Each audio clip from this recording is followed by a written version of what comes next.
Il y a une vérité brutale que personne ne vous a jamais dite. Une vérité qui va à l'encontre de tout ce qu'on vous a appris sur la bonté, la compassion, l'empathie. La voici. Certaines personnes ne peuvent pas être aidées. Pire encore, certaines personnes vous détruiront si vous essayez. Et le plus terrifiant, ce ne sont pas des monstres évidents. Ce ne sont pas des gens avec « danger » écrit sur le front.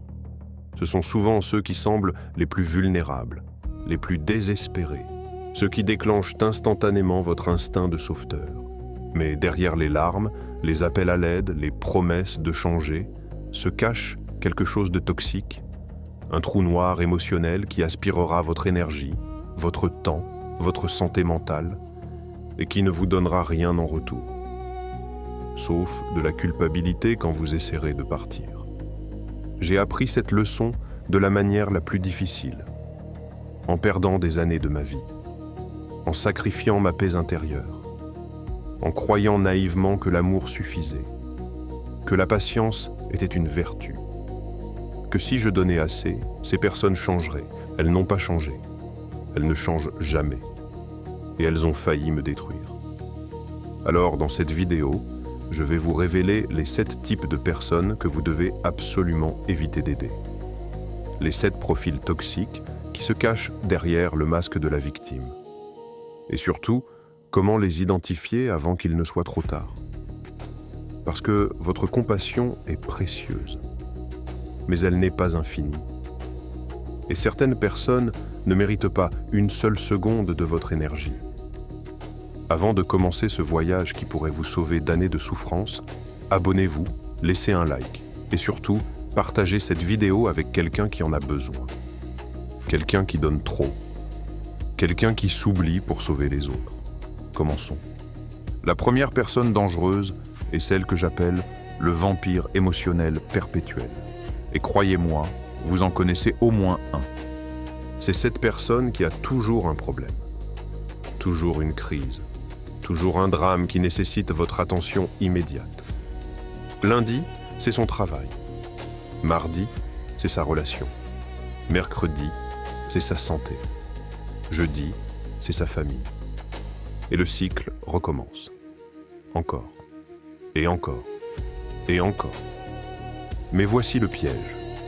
Chaque fois que vous l'aidez, le problème ne se résout jamais vraiment. Il mute, il évolue, il se transforme en un nouveau drame. Parce que cette personne n'a pas besoin de solution. Elle a besoin de votre attention. Vous êtes devenu son public, son thérapeute gratuit, sa bouée de sauvetage émotionnel. Et elle vous utilise comme une drogue pour éviter de faire face à ses propres responsabilités. Les signes à reconnaître. Premièrement, elle rejette systématiquement tous vos conseils. Vous proposez une solution. Oui, mais c'est compliqué. Tu ne comprends pas. Elle trouve toujours une raison pour laquelle ça ne marchera pas. Deuxièmement, elle ne pose jamais de questions sur vous. Vos conversations sont un monologue. Votre vie, vos problèmes, vos victoires, invisibles. Tout tourne autour d'elle. Troisièmement, elle disparaît dès qu'elle va mieux. Vous ne recevez des nouvelles que quand le prochain drame arrive. Votre relation n'existe que dans la crise. Et voici ce qui se passe si vous continuez à l'aider. Vous deviendrez épuisé, émotionnellement vidé. Vous commencerez à redouter ses appels, à éviter ses messages. Parce que vous savez que chaque interaction est une demande, jamais un échange. Cette personne ne veut pas être sauvée, elle veut un spectateur permanent pour son théâtre de la souffrance. Sauvez-vous, pas elle. Le deuxième profil est encore plus dangereux parce qu'il est plus subtil. C'est le manipulateur victimaire. La personne qui utilise sa vulnérabilité comme une arme. Cette personne a découvert quelque chose de puissant. Si elle se présente comme une victime, vous ne pouvez pas dire non. Vous ne pouvez pas établir de limites. Vous ne pouvez pas partir. Parce que si vous le faites, vous devenez le méchant. Écoutez bien, voici comment ça fonctionne. Vous essayez de poser une limite. Personne ne m'a jamais aimé. Je savais que tu m'abandonnerais aussi. Vous exprimez un besoin. Après tout ce que j'ai traversé, tu ne peux pas faire ça pour moi. Vous prenez du recul. Si tu pars, je ne sais pas ce que je vais faire. La menace implicite. le chantage émotionnel déguisé en détresse. Et voici le piège dans lequel vous tombez. Vous vous sentez coupable. Vous vous dites que cette personne a vraiment souffert, qu'elle a vraiment besoin d'aide, que vous êtes peut-être égoïste de vouloir vous protéger. Mais la vérité est celle-ci. Une vraie victime qui demande de l'aide acceptera vos limites, respectera votre énergie, fera des efforts pour s'en sortir, reconnaîtra ce que vous faites pour elle. Le manipulateur victimaire, lui, augmente la pression. Il utilise votre compassion comme un levier. Il transforme votre aide en obligation. Et il vous fait sentir que vous lui devez quelque chose simplement parce qu'il souffre. Les signes à reconnaître. Premier signe, elle compare constamment sa souffrance à la vôtre.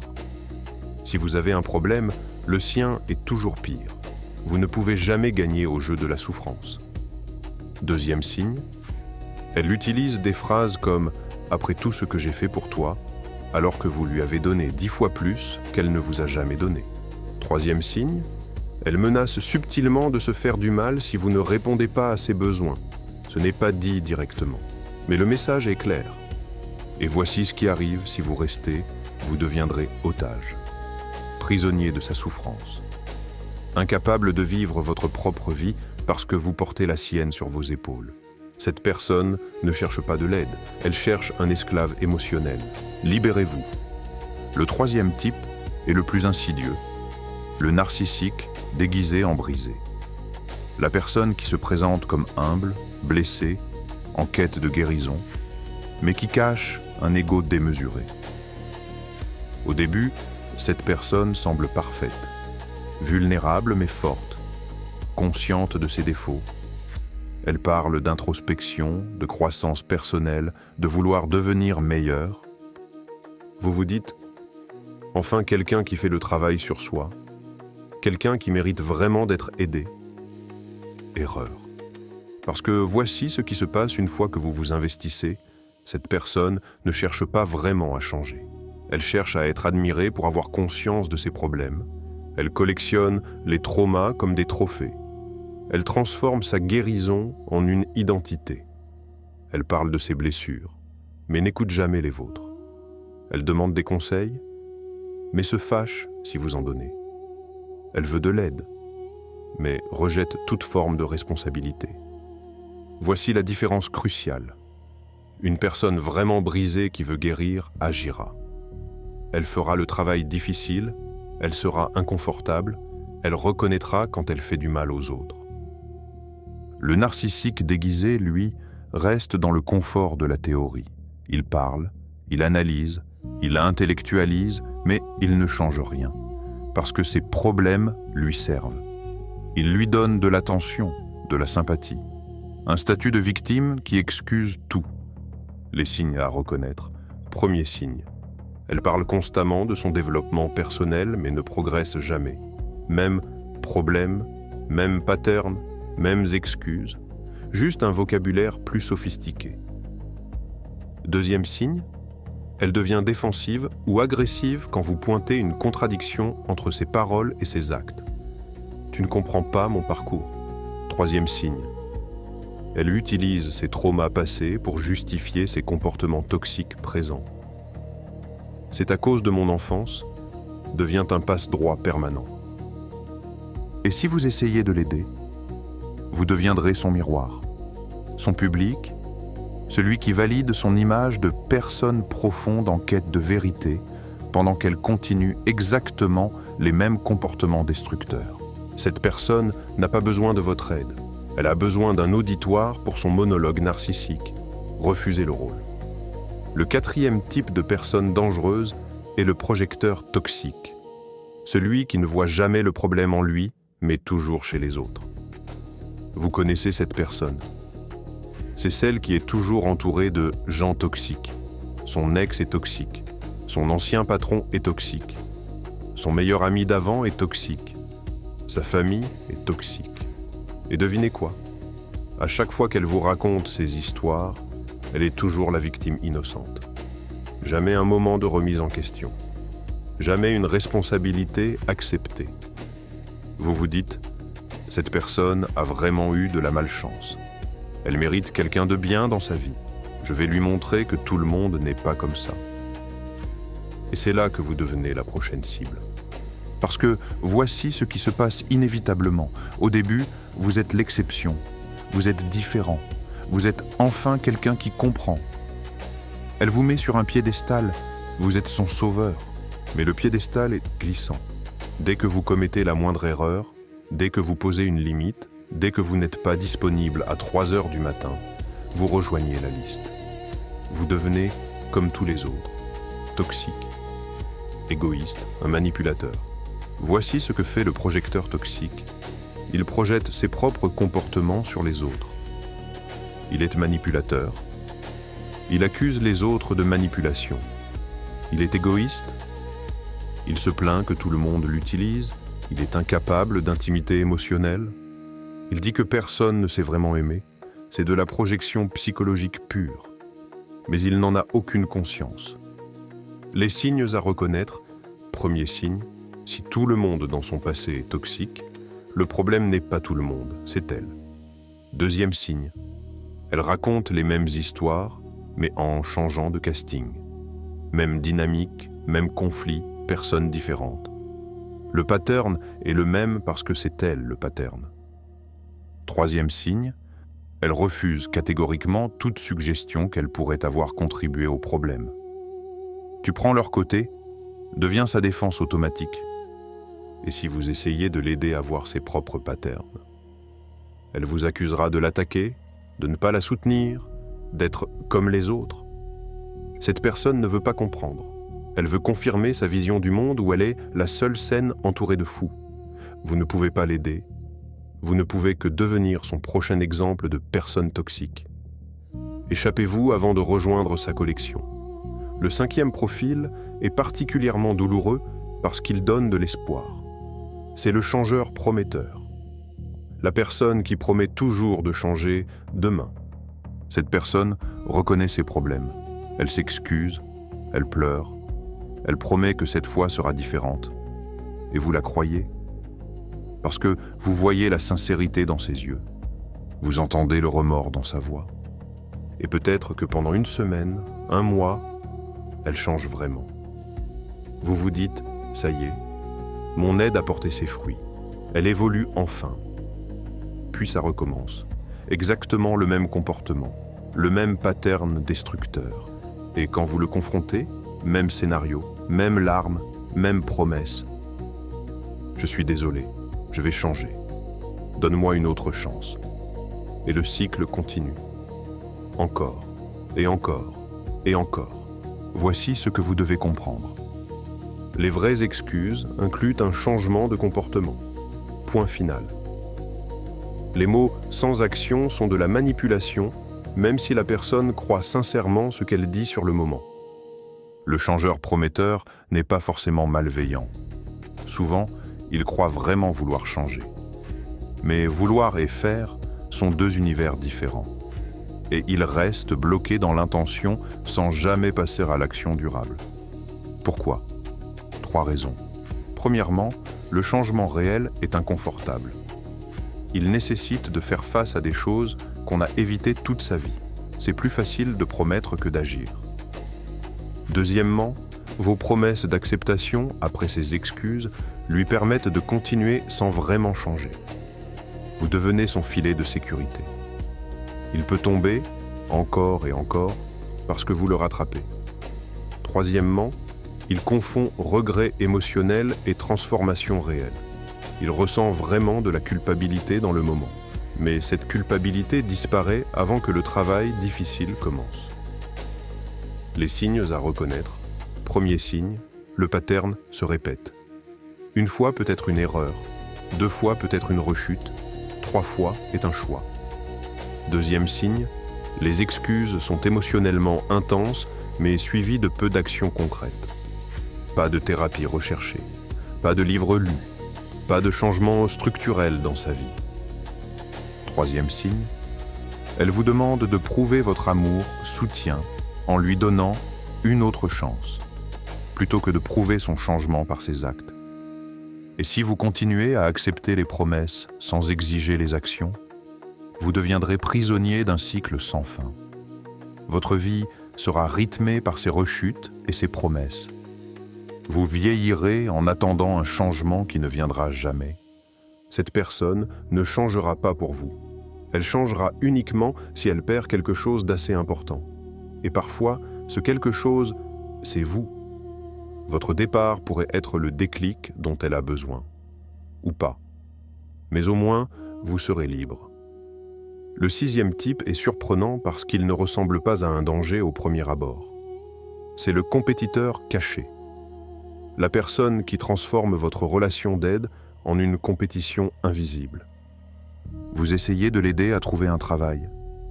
Elle trouve un meilleur poste que vous. Vous partagez une victoire personnelle. Elle trouve un moyen de minimiser la vôtre et de magnifier la sienne. Vous traversez une épreuve. La sienne était toujours plus difficile. Au début, vous ne remarquez rien. Vous êtes content pour elle. Vous pensez que votre aide fonctionne. Regardez comme elle s'en sort bien. Mais lentement, vous commencez à sentir quelque chose d'étrange. Vous ne vous sentez jamais célébré dans cette relation. Jamais vraiment vu. Vos succès sont des tremplins pour qu'elle parle des siens.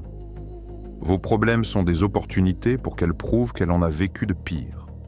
Voici ce qui se passe réellement. Cette personne ne vous voit pas comme un allié. Elle vous voit comme une référence, un standard à dépasser. Chaque aspect de sa vie est mesuré par rapport à la vôtre. Et elle doit toujours gagner. Elle ne demande pas vraiment de l'aide. Elle collecte des informations, des stratégies, des ressources. Tout ce que vous partagez généreusement devient une arme dans sa quête pour être mieux que vous. Les signes à reconnaître. Premier signe. Elle pose beaucoup de questions sur votre vie, vos méthodes, vos secrets, mais c'est à sens unique. Elle est curieuse de vous, mais rarement vulnérable avec vous. Deuxième signe. Vos bonnes nouvelles sont systématiquement suivies d'un « moi aussi » ou d'une histoire qui éclipse la vôtre. Ce n'est jamais votre moment. C'est toujours le sien. Troisième signe, elle devient étrangement distante ou froide quand vous réussissez quelque chose qu'elle n'a pas encore accompli.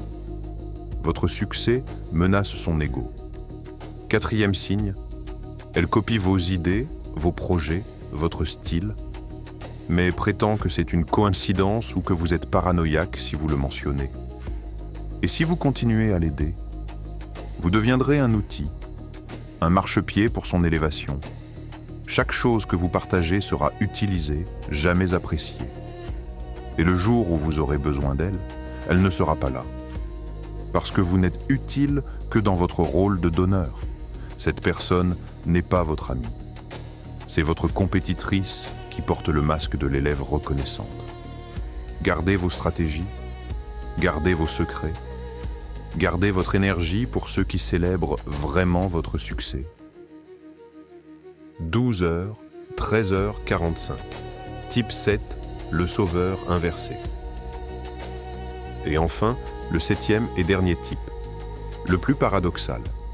C'est le sauveur inversé. La personne qui prétend vouloir être sauvée, mais qui, en réalité, veut vous transformer en projet. C'est la personne qui arrive dans votre vie brisée, perdue, cherchant désespérément de l'aide. Vous ouvrez votre cœur. Vous donnez votre temps. Vous partagez votre sagesse. Et puis, subtilement, les rôles s'inversent. Soudainement, c'est elle qui voit vos problèmes. C'est elle qui remarque que vous pourriez améliorer ceci ou cela. C'est elle qui commence à vous donner des conseils non sollicités, à critiquer vos choix, à pointer vos défauts. Vous qui essayez de l'aider, vous voilà dans le siège de l'accusé. Voici ce qui s'est passé. Cette personne est inconfortable avec la vulnérabilité. Être aidée la fait se sentir inférieure, faible. Alors elle trouve un moyen de rééquilibrer la dynamique, vous rabaisser pour se rehausser. Elle transforme votre générosité en preuve de votre supériorité condescendante. Tu penses toujours tout savoir mieux que moi, devient son reproche. Alors que c'est elle qui demandait des conseils. Elle analyse vos motivations. Tu m'aides juste pour te sentir supérieur. projetant ses propres insécurités sur vos intentions pures. Les signes à reconnaître, premier signe, dès qu'elle va un peu mieux, elle commence à critiquer la manière dont vous l'avez aidée. Tu étais un peu condescendant ou tu ne comprenais pas vraiment. Deuxième signe, elle développe soudainement une expertise sur votre vie et vos problèmes que vous n'avez jamais partagés. Elle sait ce qui cloche chez vous. Troisième signe, elle retourne chaque situation pour faire de vous le problème. Vous étiez inquiet pour elle? Tu es trop contrôlant. Vous avez établi une limite? Tu es égoïste. Quatrième signe, elle raconte à d'autres une version déformée de votre relation d'aide, vous peignant comme manipulateur ou toxique. Elle réécrit l'histoire. Et si vous restez dans cette dynamique, vous deviendrez confus, vous commencerez à douter de vous-même. Peut-être êtes-vous vraiment le problème. Peut-être vos intentions n'étaient-elles pas pures. Peut-être. Non. Cette personne ne voulait pas vraiment d'aide. Elle voulait créer une dette, une obligation, un déséquilibre qu'elle pourrait ensuite retourner contre vous pour se sentir puissante. C'est de la manipulation émotionnelle de haut niveau. Et la seule façon de gagner est de ne pas jouer. Alors nous voici. Les 7 types de personnes dangereuses qui détruiront ceux qui essaient de les aider. Mais laissez-moi vous dire quelque chose de crucial avant de terminer. Reconnaître ces personnes ne fait pas de vous quelqu'un de méchant. Établir des limites ne fait pas de vous quelqu'un d'égoïste. Refuser d'aider quelqu'un qui vous détruit ne fait pas de vous un mauvais être humain. Votre compassion est un trésor, mais elle doit être protégée. Parce que si vous la gaspillez sur des gens qui l'exploitent, vous n'en aurez plus pour ceux qui la méritent vraiment, y compris vous-même. Alors voici mon dernier conseil. Avant d'aider quelqu'un, posez-vous 3 questions. 1. Cette personne fait-elle des efforts réels pour s'aider elle-même? Ou attend-elle que je fasse le travail? 2. Cette relation est-elle réciproque? Ou suis-je toujours celui qui donne sans jamais recevoir? 3. Suis-je en train d'aider ou de me sacrifier? Si les réponses vous mettent en mal à l'aise, vous savez ce que vous devez faire. Si cette vidéo vous a ouvert les yeux, partagez-la. Quelqu'un dans votre entourage en a besoin. Quelqu'un est en train de se perdre pour sauver quelqu'un qui refuse d'être sauvé. Laissez un commentaire. Lequel de ces 7 types avez-vous déjà rencontré? Vous n'êtes pas seul. Et rappelez-vous, sauver les autres ne doit jamais signifier vous perdre vous-même. À la prochaine. Protégez-vous.